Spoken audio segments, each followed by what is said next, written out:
గద్దరన్న అంటే మీకు తెలుసు. గద్దరన్న గురించి నేను పరిచయం చేయాల్సిన అవసరం లేదు.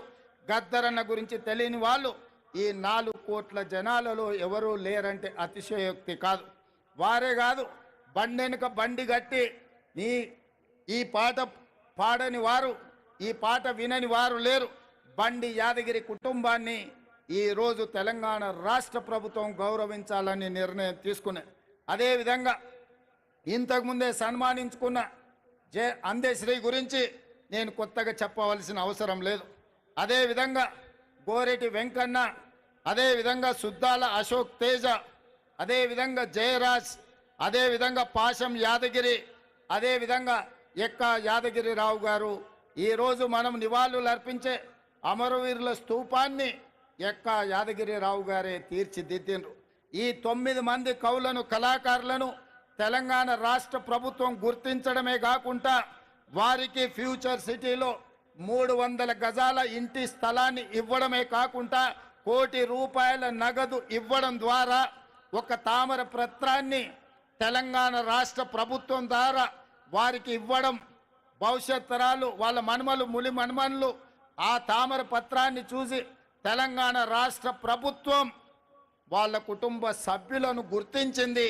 తెలంగాణ ఉద్యమంలో వారి త్యాగం, వారి పోరాటం ఎంతో స్ఫూర్తిని నింపింది అని చెప్పి ఈ 9 మంది కవులను, కళాకారులను తెలంగాణ రాష్ట్ర ప్రభుత్వం గుర్తించి సన్మానించాలనుకుంటుంది.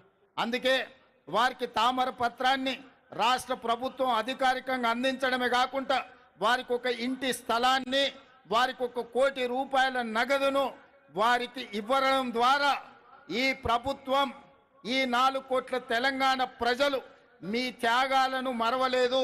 మీ త్యాగాలు చరిత్ర పుటలలో, మీ పోరాటాలు మా మెదళ్ళలో శాశ్వతంగా ముద్రించుకుంటాము.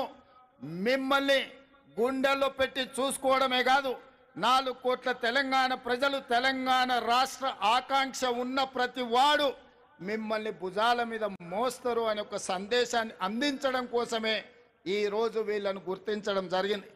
వాళ్ళకి ఇంటి స్థలమో లేకపోతే ₹1 కోటి ఆర్థిక ప్రయోజనం కోసమో ఈ రాష్ట్ర ప్రభుత్వం ఈ కార్యక్రమాన్ని చేపట్టలేదు. 4 కోట్ల తెలంగాణ ప్రజలు మీ త్యాగాన్ని, మీ సర్వం వడ్డడం వల్ల ఈరోజు తెలంగాణ రాష్ట్రం వచ్చింది. అందుకే ఈ రాష్ట్ర ప్రభుత్వం మిమ్మల్ని గుర్తిస్తుంది, గౌరవిస్తుందన్న సంకేతాన్ని ప్రపంచానికి అందించడం కోసమే ఈరోజు ఈ కార్యక్రమాన్ని తీసుకున్నాం.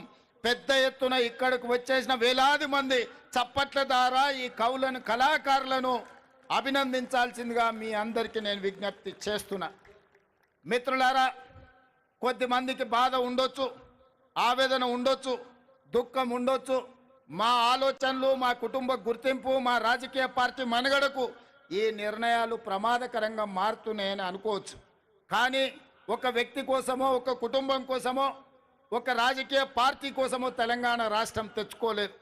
4 కోట్ల తెలంగాణ ప్రజలు ఏ స్వేచ్ఛ కోసం, ఏ ప్రజాస్వామిక పరిపాలన కోసం, ఏ బహుజనుల యొక్క ఆత్మ గౌరవాన్ని ప్రపంచానికి చాటి చెప్పడం కోసమే ఈ తెలంగాణ రాష్ట్రం తెచ్చుకున్నాం. అందుకే తెలంగాణ పరిపాలన గుండెకాయ లాంటి సచివాలయంలో ఈరోజు తెలంగాణ తల్లిని మనం ప్రతిష్ఠించుకోవడం జరిగింది. ఇది ఒక గొప్ప అవకాశం. ఉమ్మడి రాష్ట్రంలో ఆనాడు అవమానాలు ఎదురైనాయి. తెలంగాణ రాష్ట్రంలో నిర్లక్ష్యానికి లోనైనం. అలాంటి అవమానాలు, నిర్లక్ష్యాలు ఇంకా తెలంగాణ ప్రజలకు ఉండకూడదు అన్న ఆలోచనతో టీజీని రాసుకోవడం కానీ, జై హే జై హే తెలంగాణ గీతాన్ని పాడుకోవడం కానీ, ఈనాడు తెలంగాణ తల్లిని ప్రతిష్ఠించుకొని ప్రతి సంవత్సరం డిసెంబర్ 9 నాడు తెలంగాణ తల్లి అవతరణ ఉత్సవాన్ని అధికారికంగా రాష్ట్ర స్థాయిలో, జిల్లా స్థాయిలో, మండల స్థాయిలో ప్రభుత్వ కార్యక్రమంగా నిర్వహించాలని, అధికారిక కార్యక్రమంగా చెయ్యాలి అని రాష్ట్ర ప్రభుత్వం నిర్ణయం తీసుకున్నది. భవిష్యత్తులో ఈ నమూనాను మార్చాలన్నా, ఈ కార్యక్రమాన్ని ఎవరన్నా అవమానించాలన్న ఆలోచన చేస్తే చట్టపరంగా వాళ్ళ మీద చర్యలు తీసుకునే అవకాశం కూడా ఉంటుంది. అందుకే 4 కోట్ల ప్రజల యొక్క ఆకాంక్ష మేరకు ఈ నిర్ణయాన్ని తీసుకున్నాం. మీరందరూ కూడా పెద్ద ఎత్తున ఈరోజు మీరు ఈ కార్యక్రమాన్ని ఆశీర్వదించాల్సిందిగా కోరుకుంటూ, అదేవిధంగా రాజకీయ పార్టీ పరంగా